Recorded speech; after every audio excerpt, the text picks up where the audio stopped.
Is the AI economy actually a bubble? Now, the thing is, valuations have really galloped, and this holds true for virtually all companies.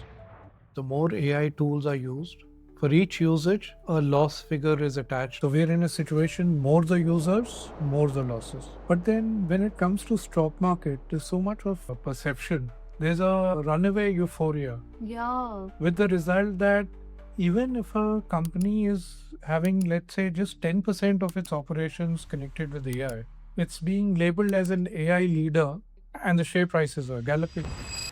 Within the Indian market, there are a few companies connected with AI and they are enjoying massive boom. Oh, which are those companies? The biggest thing that I've heard about these Fang or now Mango companies is the fact that there is some level of circularity that is also happening among them. What is this entire thing about circularity in the AI economy?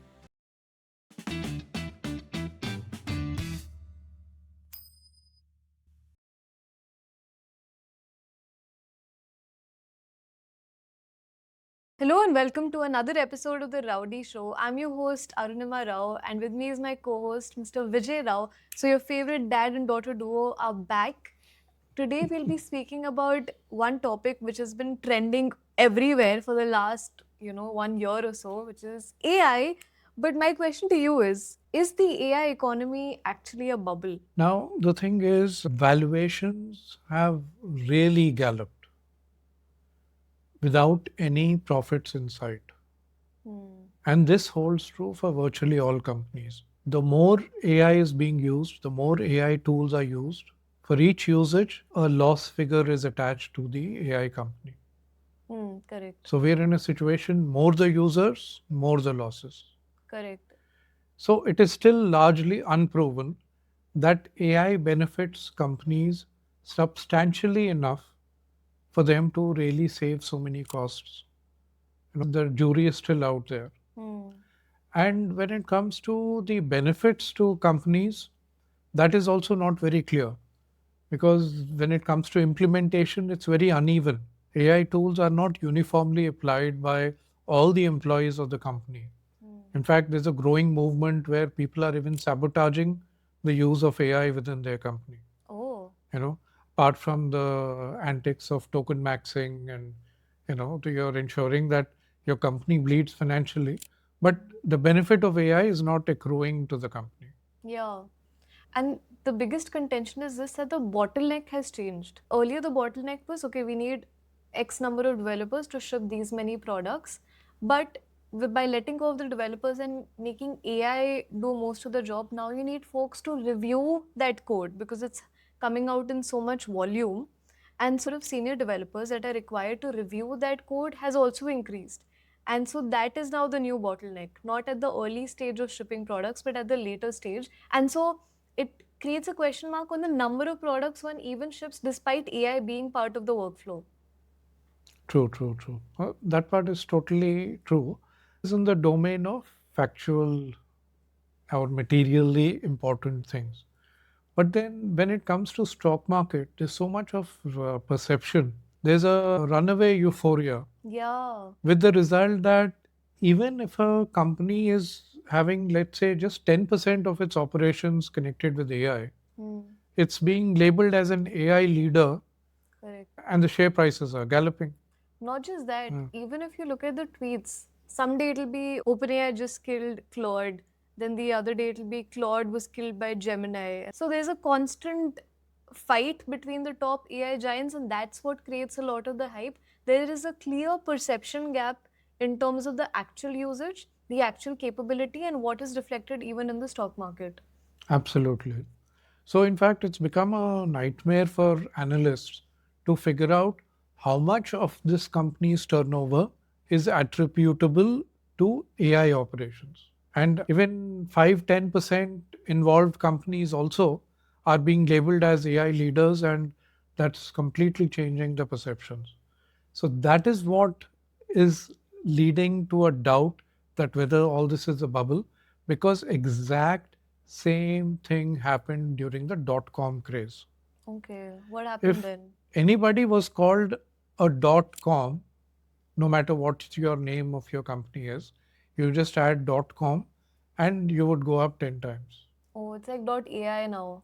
Now it's .ai, right? I was about to say that instead of .com, it is .com. Oh That's no. another silly joke. The dad jokes continue. I think that's the USP or the downfall reason of this IP. The fact is that during the .com days, anything related to the internet became a super hit in the stock markets, irrespective of what its actual operations are. And sure enough, when the bust happened, droves of companies simply vanished overnight. Okay.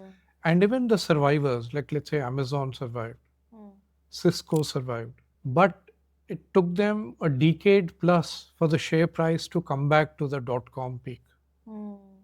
Many companies took 20 years to come back to their .com peak.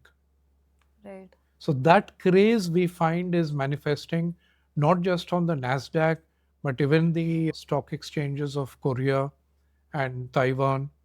They have really multiplied.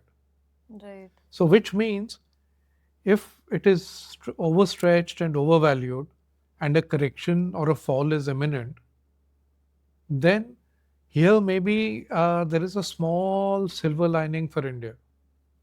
Now, if we look at the Indian stock markets in the recent years, we have lagged behind the global market. Everywhere else, people have jumped because of AI buzz. India, comparatively, has been very subdued.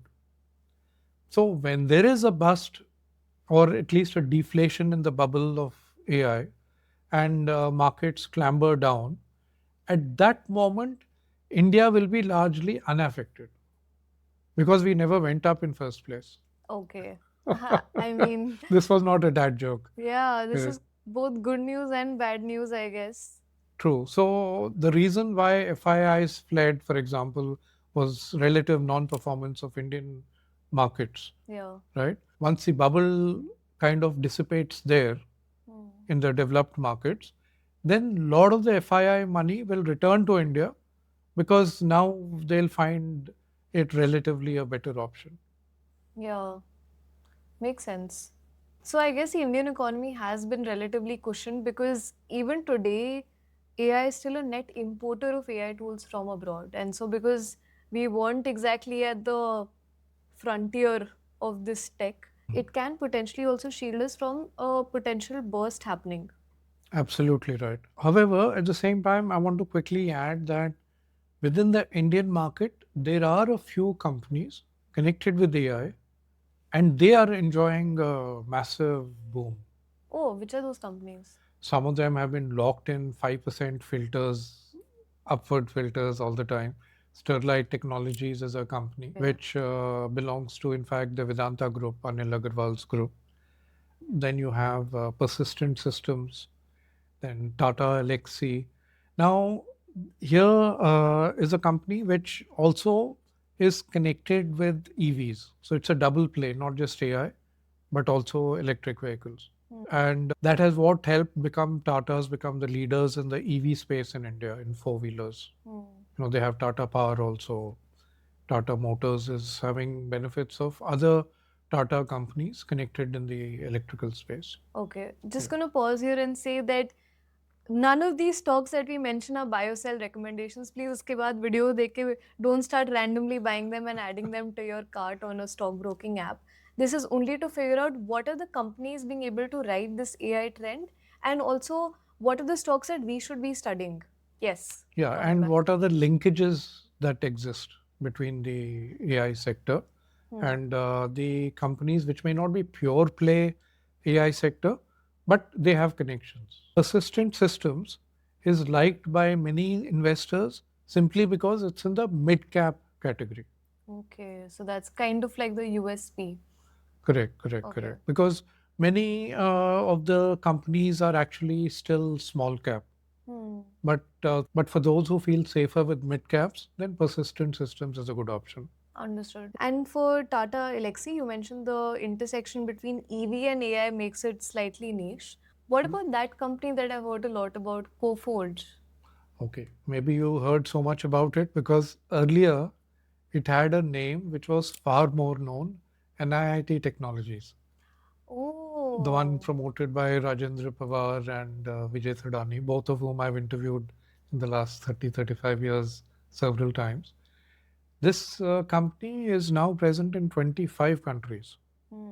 with about 35,000 employees. Okay. So that's also one option to consider.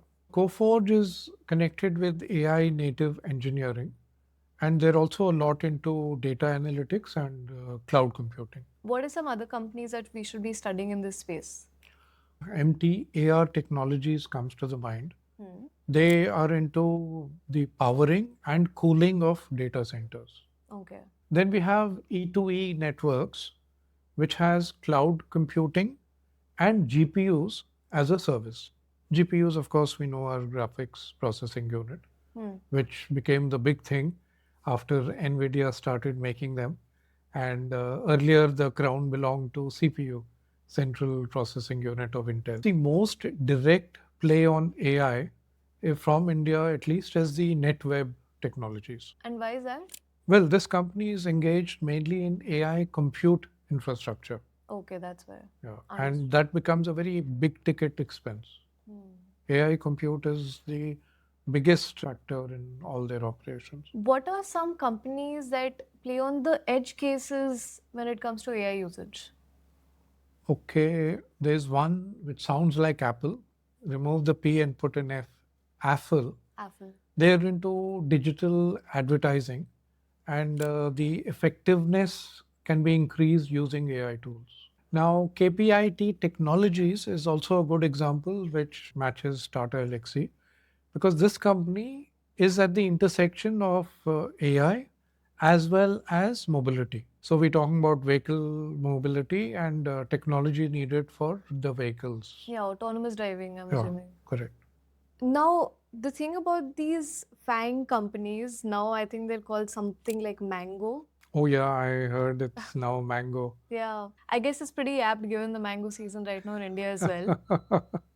So, the biggest thing that I've heard about these FANG or now Mango companies is the fact that there is some level of circularity that is also happening among them. What is this entire thing about circularity in the AI economy?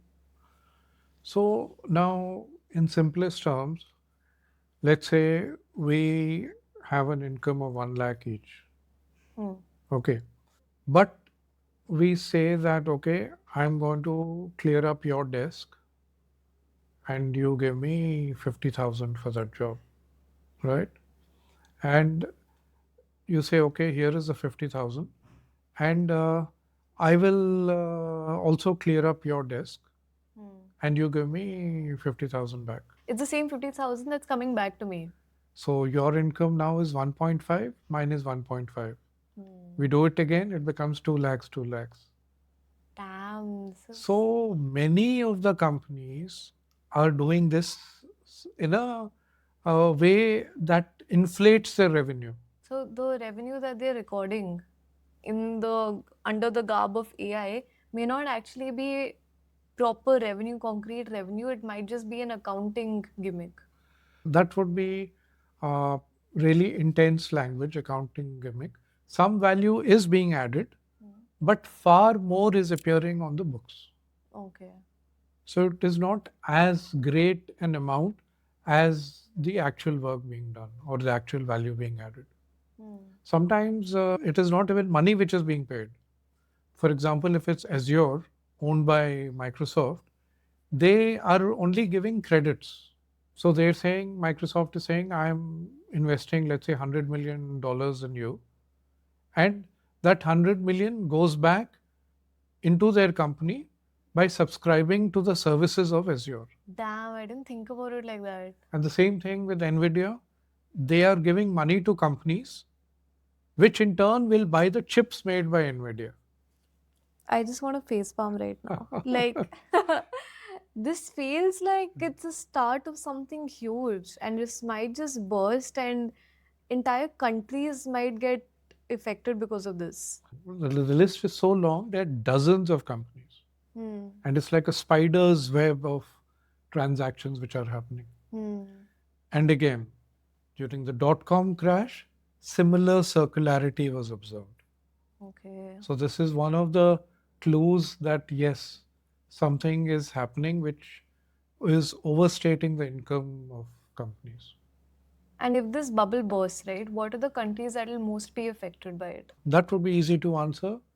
The worst to be affected will be the ones who ran up the most. And if you see, it is Kospi, for example, of Korea, South Korea. Taiwan Stock Exchange also shot up. Likewise, Nasdaq, some of the stocks, the ones connected with AI, whether it is chips, cloud computing, data centers, those are the ones which have really ramped up. Yeah, TSMC is Taiwan based, one of the biggest semiconductor companies, so many fabs there. In fact, the entire index is largely TSMC. Hmm. They are the mother company of that exchange. Got it. Quite right. What is the counter argument for this? That no, this is not a bubble and AI is very much here to stay and it's not overhyped. Yeah, that's a slogan being put out by the companies that this is not a bubble and there'll be definitely profits. And it's just that it'll take a certain while before the benefits of AI and the cost savings become fully apparent. And eventually that will translate into profits for the AI companies. Got it. I guess we'll just have to wait and watch and see how this unfolds. True, true. Okay, so I think you've given me a lot of homework, a lot of stocks to study. I'm going to read up about those. What are the AI stocks that you are most bullish about? Let us know in the comments. Thanks for such a great chat. And remember, in case there is a drop in global markets, it will be India which will still stay the same because we never went up in first place. Well, yes, on that note, thanks for watching.